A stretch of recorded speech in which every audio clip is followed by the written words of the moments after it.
आषाढी एकादशीच्या निमित्तानं राज्यभरातून लाखो भाविक हे पंढरपूरमध्ये पोहोचत आहेत आणि पंढरपूरमध्ये पोहोचलेल्या प्रत्येक भाविकाला विठ्ठल दर्शन मिळेलच असं नाही, कारण माझ्या मागं तुम्ही ही जी रांग बघताय ही रांग मुख दर्शनाची आहे।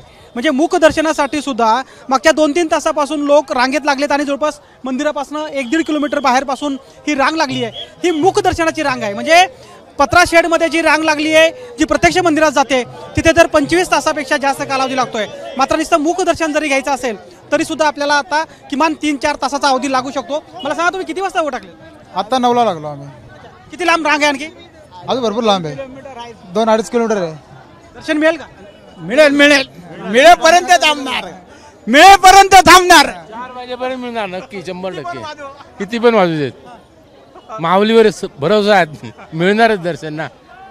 पण हे मुख दर्शन आहे ना? हा, मुखदर्शन हो, ते दर्शन तर आम्ही घेऊच शकत नाही ना।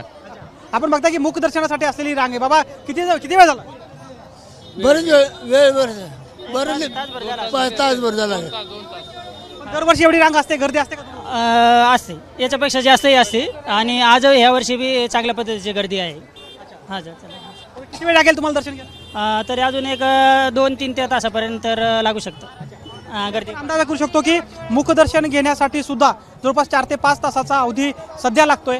आणि एकूण आषाढी एकादशीच्या निमित्तानं आपण बघतोय की पंढरपूरमध्ये प्रशासनाने आता सांगितलं की 25 लाखापेक्षाही जास्त भाविक हे पंढरपूरमध्ये दाखल झालेत आणि पंढरपूरमध्ये दाखल झालेल्या प्रत्येक भाविकाला, जसं मी पहिल्यांदा सांगितलं की दर्शन घेणं शक्य नाही किंवा मिळणं शक्य नाही, मग काही येतात भाविक ते नामदेव पायरीचं दर्शन घेतात। आता ही जी मंडळी आहे ती मुख दर्शन घेणार आहे। मात्र प्रत्यक्ष मंदिरात जाऊन ज्यांना दर्शन मिळत आहे त्यांचा तर अवधी आता 30 तासापेक्षा जास्त वाढलाय।